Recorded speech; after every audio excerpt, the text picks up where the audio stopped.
কিন্তু এই টাকায় কেন মুরাদ নাই? আসলে তোমার ভিতরে হালাল নাই। হালালের বড় দাম। এই যে আমি বললাম গরুর সংখ্যা এত কম, এরপরও গরু দেখা যায় দুনিয়ার জমিনে বেশি গরু, এত গরু জবাই হয়, কিন্তু কুকুর তো কেউ জবাই করে খায় না। গরু দেয় একটা বাচ্চা, কুকুর দেয় 5 থেকে 10টা বাচ্চা, কিন্তু কুকুর 5-6টা বাচ্চা দেয়, গরু মাত্র একটা বাচ্চা দেয়। গরুর সংখ্যাটা বেশি কিন্তু কুকুরের সংখ্যাটা বেশি, কুকুরের সংখ্যাটা কম, গরুর সংখ্যা বেশি। কেন গরুর সংখ্যা বেশি? ওরে বদরগাজী এলাকার মুসলমান, একমাত্র হলো হালালের মাধ্যমে আল্লাহর কুদরতের বরকত বেশি।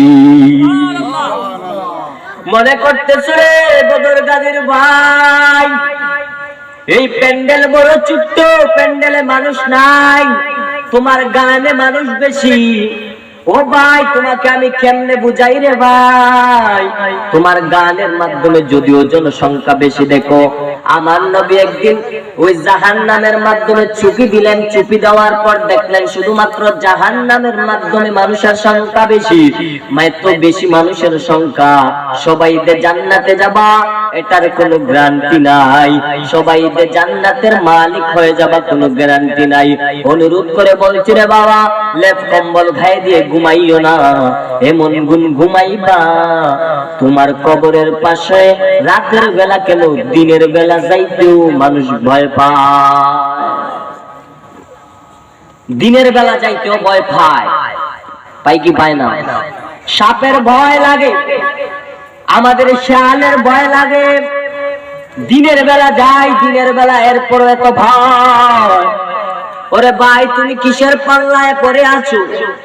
তুমি কিসের দুনিয়াবি করতেছো? এই জান্নাতের বাগান সাধারণ কোন জান্নাতের বাগান না। মদিনার নবী বলেন, আরে উম্মতের দল, এই জান্নাতের বাগানের মাধ্যমে তুমি ঢুকতে দেরি, আমি আল্লাহ কুদরতি ভাবে সগীরা গুনাহ মাফ করতে দেরি করব না। সুবহানাল্লাহ, সগীরা গুনাহ সব মাফ। কোথায় আছেন আজকে মুসলমান? গান বাজনা হলে যেতে পারলেন, আর এত সুন্দর মাহফিল নবীর বাগানে সাজানো হলো, এই বাগানে আসতে পারলেন না, কপালটা মনে করিয়েন না ভালো। এই কবরে তোমার যেতে হবে, আজ না যেতে হয় কাল যেতে হবে। এই দুনিয়া ছাড়িয়া কোথায় যাইবা? ফেরাউন কোথায় গেল? নমরুদ কোথায় গেল? কেউ তো বাঁচার কোনো উপায় পায় না।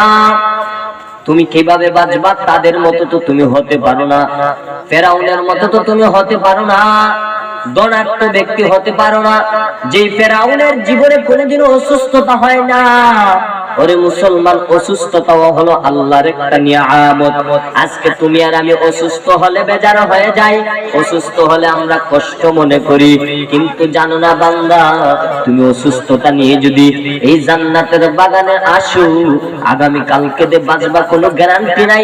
যদি মরিয়াও যাও, আল্লাহকে বলবা, আল্লাহ আমি অসুস্থতা নিয়ে এই বদরগাজী মাহফিলে গিয়েছিলাম, কিন্তু তোমার বই শুধু করেছিলাম, ইয়া আইয়ুহাল্লাযীনা আমানুত্তাকুল্লাহ ইন্নাল্লাহা মা'আস সাদিকিন।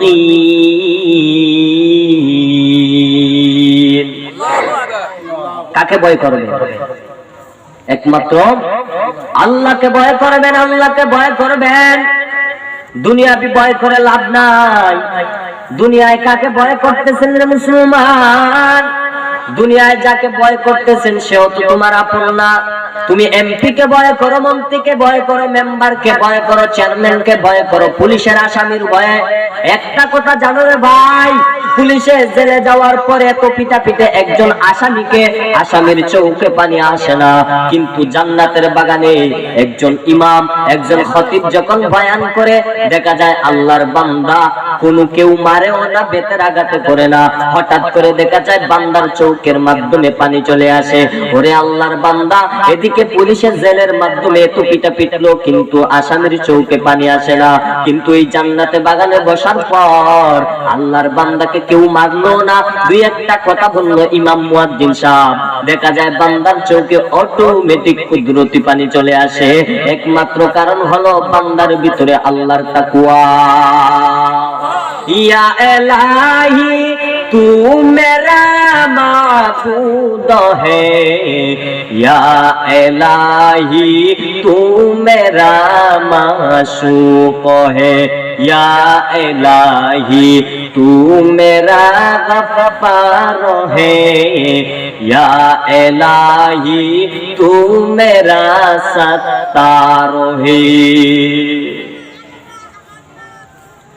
আল্লাহর আযাবরে ভয় করবে মুমিন, আল্লাহর আযাব বড় কঠিন আযাব।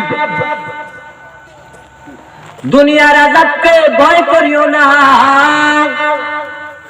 দুনিয়ার জমিনে কত উপরে সূর্য, সূর্যের তাপ সহ্য করতে পারো না, বেতের আঘাত সহ্য করতে পারো না, কিন্তু হাসরের ময়দানের দিন জমিনটা তামা হয়ে যাবে।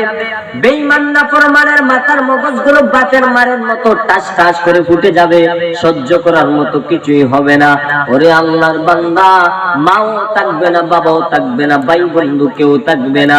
ওই দিনের আযাবকে ভয় করো বান্দা, আমার আল্লাহকে ভয় করে নামাজ পড়ো, রোজা রাখো, আল্লাহর নামে তাসবিহ তাহলিল করো বান্দা, দেখবা আমার আল্লাহ তোমার ভিতরে এমন একটা কুরআন আকর্ষণ ঢুকায় দিবা। বান্দা কবরে যাওয়ার পর কবরটা তোমার মাটির হবে না, কবরটা তোমার কেমন হয়ে যাবে? যেই কবর ভাবতেছো কবরটা আমার মাটির মতো হয়ে যাবে, এই কবরটা মাটি আর থাকবে না, এই কবরটা বান্দা তোমার ফুলের বাগান, জান্নাতের বাগান হয়ে যাবে। আজকে তো আমরা ওয়াজ মাহফিল বন্ধ করে ফেললাম, ওয়াজ মাহফিলে আসার কোন কবর নাই। গান বাজনা হলে দেখা যায় দূরিয়ে যেতে পারি, 50 টাকা 70 টাকা গাড়ি ভাড়া করে, কিন্তু ওয়াজ মাহফিলে আসতে পারলাম না। আল্লাহর কি লাগবে? হেদায়েত লাগবে। আল্লাহর হেদায়েত ছাড়া আপনি আসতে পারবেন না। যাকে আল্লাহ হেদায়েত দিয়েছেন সেই বান্দাকে কেউ গুমরাহির দিকে নিতে পারবে না, আর যাকে আল্লাহ এমন গুমরাহি বানাইছে সেই বান্দাকে কেউ হেদায়েতের দিকে নিতে পারবে।